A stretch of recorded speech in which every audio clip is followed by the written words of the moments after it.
Halo Zoomers, terima kasih sudah mengklik video ini dan mari kita amati dunia makro dan mikro yang ada di sekitar kita.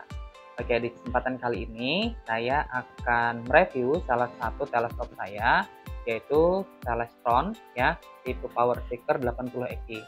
Nah, ini adalah satu teleskop saya yang saya sering gunakan dalam pengamatan. Yang terakhir kali kemarin sebelum video ini dibuat, Zoomer bisa melihat saya mengamati planet Uranus ya, dan mendapatkan gambarnya itu dengan teleskop ini. Oke, jadi di video kali ini adalah hasil dari pengalaman saya menggunakan teleskop ini selama kurang lebih ya 8 bulan ya setelah saya menggunakan teleskop ini. Dan ini adalah kardus ya, atau paketan dari teleskop ini sendiri.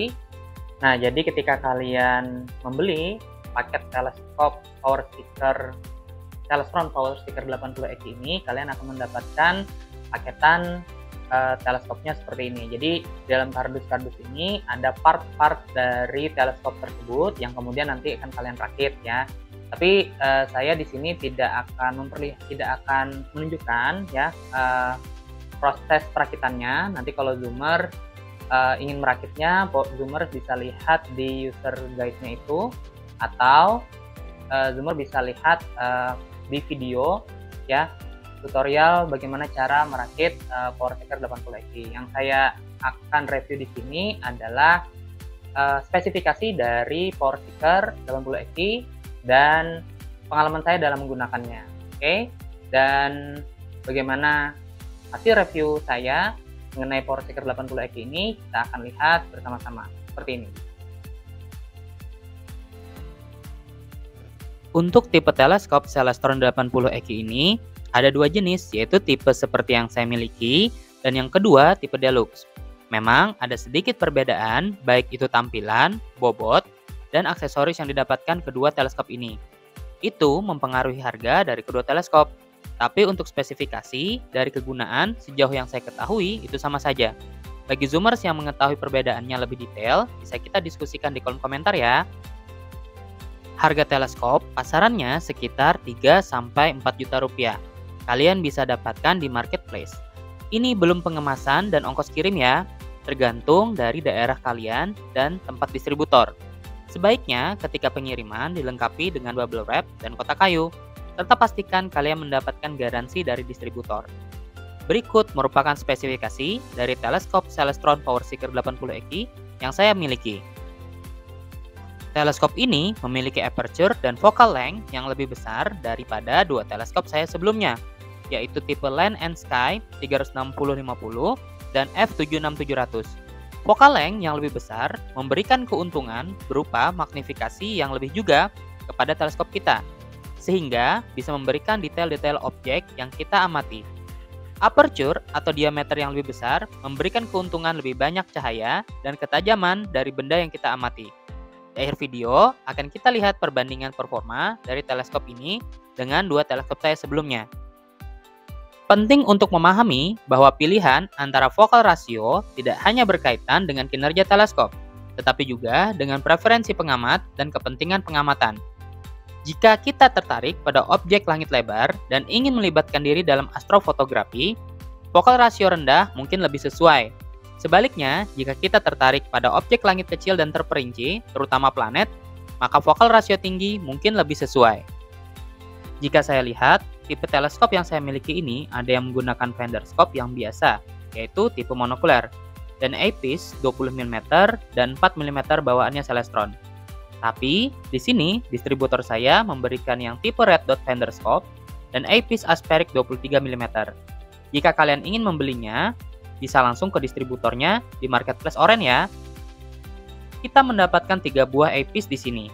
Untuk menentukan berapa besaran yang dihasilkan oleh teleskop, kita tinggal membagi antara focal length-nya dengan panjang fokus dari eyepiece itu. Berarti, eyepiece pertama yaitu 23 mm ini, dia mendapatkan pembesaran sebesar 39 kali. Eyepiece kedua, ya 10 mm, maka perbesarannya adalah 90 kali.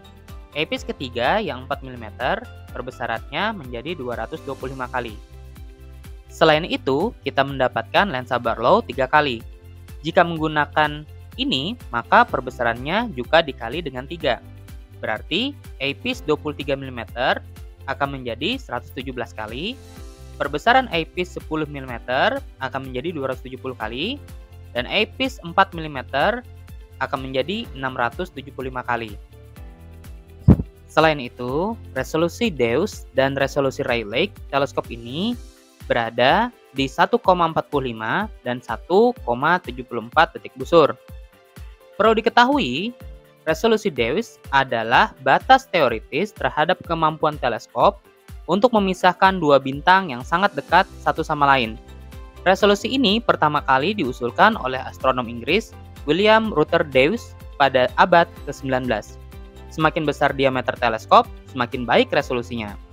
Demikian pula, resolusi Rayleigh mengukur kemampuan teleskop untuk memisahkan objek yang sangat dekat satu sama lain pada cakram citra. Ini juga dikenal sebagai kriteria Rayleigh. Resolusi ini didasarkan pada penemuan fisikawan Inggris Lord Rayleigh pada abad ke-19. Seperti halnya dengan resolusi Deus, semakin besar diameter teleskop, semakin baik resolusinya. Jika zoomers ingin mengambil foto atau video objek yang diamati, kalian bisa menggunakan holder ini atau yang sejenis. Bisa juga menggunakan kamera mirrorless, tapi sepertinya memerlukan adaptor untuk bisa disambungkan ke teleskopnya. Bagi zoomers yang punya pengalaman menggunakan kamera mirrorless dengan teleskop ini, bisa sharing di kolom komentar ya.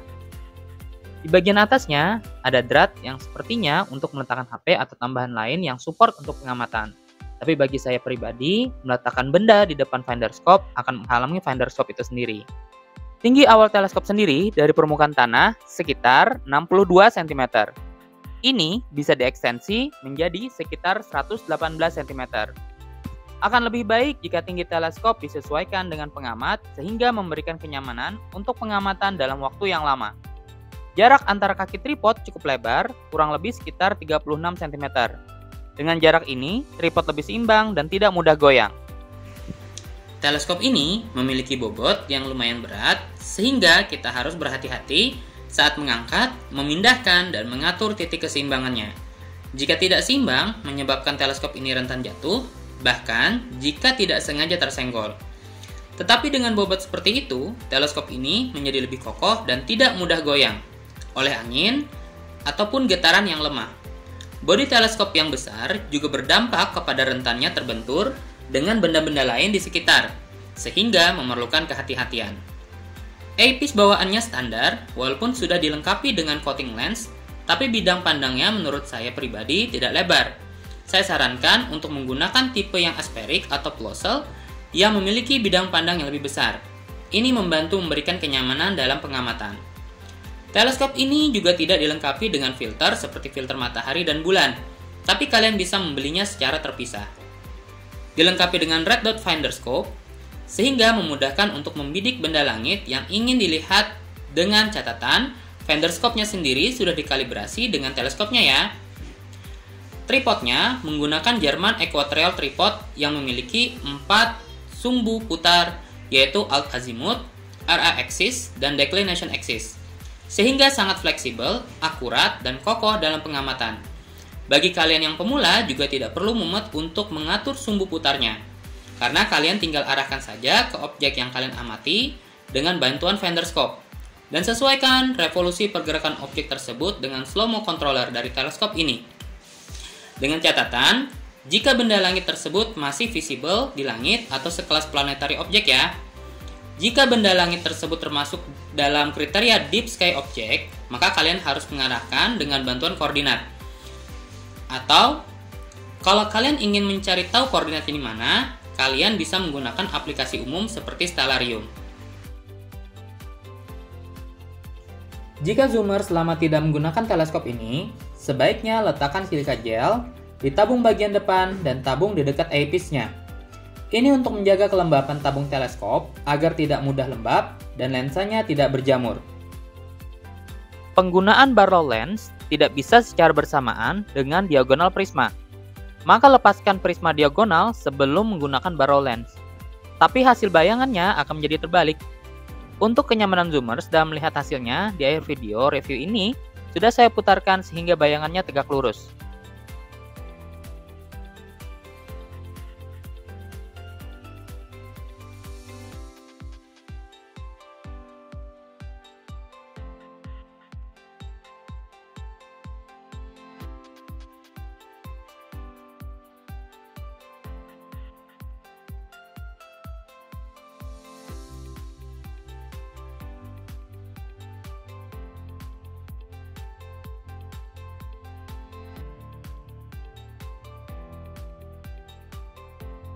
Berikut adalah perbandingan performa teleskop Celestron 80 EKI dengan kedua teleskop saya sebelumnya, yaitu f360-50 dan f76700. Objek yang diamati di sini adalah planetary object meliputi Saturnus, Jupiter, dan bulan. Meskipun menggunakan eyepiece yang berbeda, zoomers bisa lihat perbedaan dari ketiga teleskop tersebut, baik dari kualitas ketajaman gambar dan lebar bidang pandang pengamatan.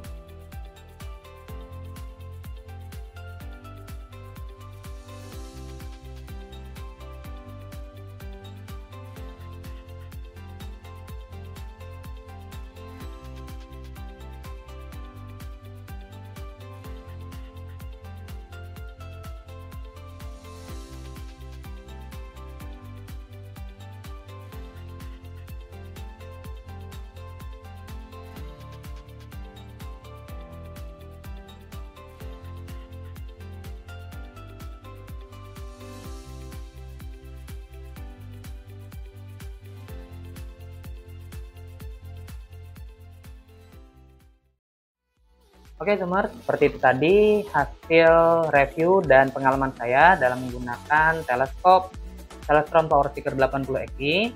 Semoga bisa menambah referensi bagi teman-teman, bagi para zoomers yang ingin juga nanti membeli teleskop Celestron PowerSeeker 80 EKI ini. Jangan lupa like, komen, dan subscribe channel ini untuk menambah semangat kami dalam membuat video mengenai dunia makro dan mikro yang ada di sekitar kita. Oke, sampai jumpa di video selanjutnya. Stay healthy and stay observing.